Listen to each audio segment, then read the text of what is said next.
Good morning, students. In our last class, we learned what comes in between. Before that, we had learned what comes after, what comes before. So to get the number after, we have to count forward. And to get the number before, we have to count backwards. So what do we do when we have to find what comes in between? Can you see here? I have number 4 on this bogie of my train and number 6 on this bogie. I have to find what comes in between 4 and 6. So let's start counting forward and see what comes after 4. So let's count.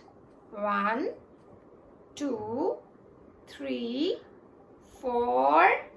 And what comes after 4? Number 5.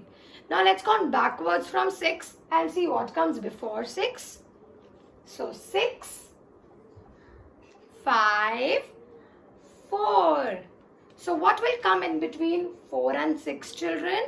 Number 5.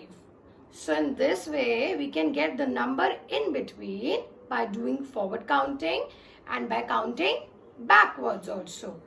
Let's see one more example. Okay, children. So this is our next example. Can you see these flowers here? We have 3 tulips. And there are numbers written on these tulips. There's number 6 here.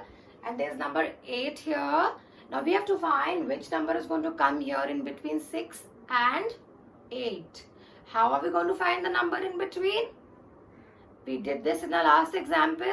You have to count forward and then you have to count backwards. And now this time you have to try and practice with me.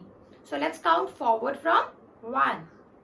Let's count with our fingers, okay?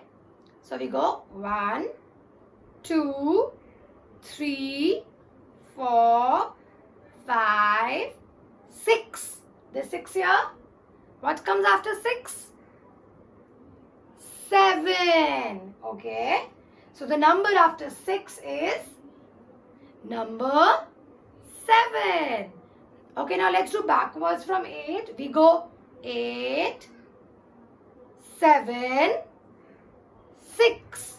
So the number between 6 and 8 is number 7. So in this way, you can practice what comes after, what comes before, and what comes in between, doing this small basic kind of exercise at home with Mama and Papa. Learn well. Happy learning.